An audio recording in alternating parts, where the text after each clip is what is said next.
Bom dia a todos.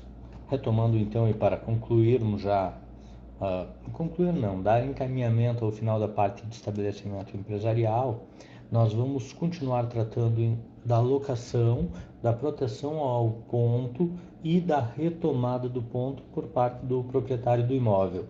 Eu optei por dar continuidade a partir do último tópico que foi abordado, que diz respeito à locação, justamente porque na aula algumas pessoas apresentaram algumas dúvidas e isso pode ser dúvida de outras pessoas também.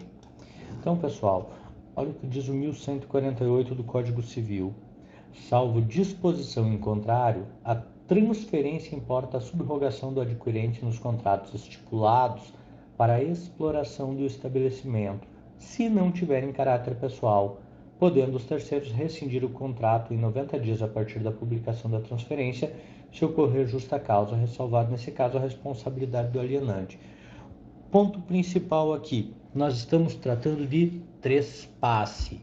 Não se deixem surpreender pela palavra, ela é aparentemente complexa, mas eu acredito que ficou claro para todos agora. Trespasse é o quê? É uma venda de um estabelecimento empresarial. Basicamente, nós com frequência vislumbramos anúncios de passo ponto, vendo estabelecimento, vendo loja, vendo comércio. Isso é trespasse, pessoal. Tecnicamente falando, é um trespasse. É aquela situação onde o empresário vende o estabelecimento empresarial na íntegra. O indivíduo que adquire desde do estoque, enfim, todos os bens que compõem o estabelecimento empresarial. Todavia, como nós falávamos, nem sempre o empresário é o proprietário do imóvel onde está localizado o estabelecimento. Muitas vezes o estabelecimento está sediado num ponto alugado. E aí, o indivíduo vende o estabelecimento, mas e como fica a situação da locação? Pessoal, é essa situação que eu quero mostrar para vocês então aqui quando a gente tratou da locação e que eu vi que ficaram algumas dúvidas. Basicamente é a situação do indivíduo que adquire um estabelecimento cujo ponto é alugado. Vamos lembrar o quê? Que se eu, Álvaro, compro do João o estabelecimento e o João tem um contrato de locação com o Fernando é pessoa interessada nessa situação também, afinal, ele alugou para outra pessoa, então acabou criando um triângulo, uma relação aí triangular. Então, o Fernando ele vai ter que participar dessa situação. O que eu quero reforçar também é que esse tema é importante porque quem compra um estabelecimento muitas vezes está interessado no estabelecimento funcionando no ponto aonde ele está localizado. Por quê? Porque a clientela já conhece aquele local, já sabe onde procurar aquele determinado produto, já há uma memória na comunidade. Então, eu ter o estabelecimento e localizado naquele mesmo prédio é essencial. Então, salvo disposição em contrário, a transferência importa a subrogação do adquirente nos contratos estipulados para exploração do estabelecimento. Sem mistério nenhum, pessoal. Se houver um trespasse entre, vou pegar um exemplo, por exemplo, Ana Paula tem um estabelecimento empresarial, quer vendê-lo, eu adquiro junto a ela. Houve o trespasse? Sim, houve o trespasse. Só que ela tinha um contrato de locação com o João. E aí, em tese, quando eu celebro o contrato de trespasse com a Ana Paula, já há a subrogação nos contratos estipulados para a exploração do estabelecimento. Ou seja, eu me subrogo no contrato que ela tem de locação. Isso sempre lembrando, se eles não tiverem caráter pessoal. E aí vem a questão: como que eu me protejo aqui? Eu chamo para discussão, eu chamo para debate o proprietário do ponto, o proprietário do imóvel onde está localizado o estabelecimento.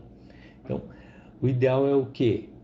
Pedir a concordância prévia dele nessa subrogação, pedir que ele assine concordando com a manutenção daquele contrato de locação. E o ideal é subrogar, e a gente já vai entender por quê, mas já antecipando, principalmente para a proteção do estabelecimento, para a proteção do ponto empresarial. Reitero, para ficar bem claro, o adquirente do estabelecimento empresarial recomenda-se que procure também chamar para discussão o proprietário do prédio aonde está situado aquele estabelecimento empresarial, caso não se confunda com o vendedor do estabelecimento. Para quê? Para que se mantenha o aluguel do estabelecimento, para que se mantenha o aluguel do ponto empresarial. Outro ponto importantíssimo, cessão de créditos, minha gente. Observem só, tu operou trespasse, tu comprou um estabelecimento empresarial. Esse estabelecimento empresarial, vocês que são contadores sabem, eles vão estar carregados de obrigações e de direitos. Então, nós já falamos de valuation, de análise de valor do estabelecimento empresarial, de avaliação de valor de empresa, há algumas aulas atrás. Eu chamo a atenção de vocês aqui para quê? Para apurar, para detalhar, para contabilizar quais são as dívidas existentes, trabalhistas, fiscais, judiciais, enfim, as mais variadas, as dívidas com fornecedores, as dívidas com credores. Então, contabilizem tudo, mas tenham atenção também aos créditos. Por quê? Porque quem está adquirindo o estabelecimento empresarial está levando junto o ônus e o bônus. E aqui é a parte do bônus, dos créditos. Imagine que vocês adquiriram um estabelecimento empresarial e que tenha 100, 200, 300, 1 milhão de reais de créditos, de recebíveis que estão para vencer ainda. Então, vocês se subrogaram neles. Olha o que diz o 1149. A cessão dos créditos referentes ao estabelecimento transferido produzirá efeito em relação aos respectivos devedores, desde o momento da publicação da transferência.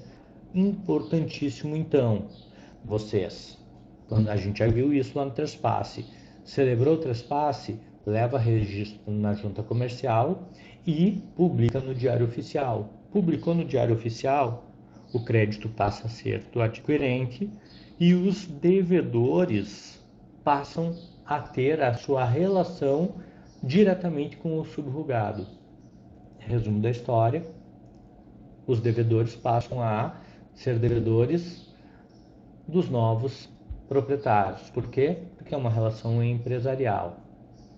Agora, imaginem vocês que o antigo proprietário do estabelecimento, que o antigo empresário, procure esses clientes, vá atrás deles pessoalmente, conheça eles, tenha uma relação imediata, direta com eles e exija o pagamento e eles, desconhecendo essa situação, paguem diretamente ao antigo proprietário do estabelecimento. Pessoal, se eles desconhecerem a situação, se eles estiverem de boa fé, eles estão exonerados e a obrigação passa a ser do vendedor do estabelecimento, do antigo proprietário do estabelecimento empresarial.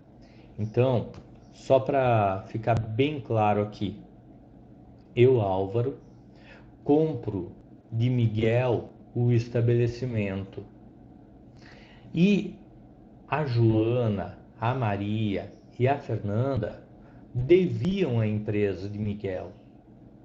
Como houve o registro na junta comercial, como houve a publicação no Diário Oficial, que aconteceu? A Joana, a Maria e a Fernanda passaram a dever para mim.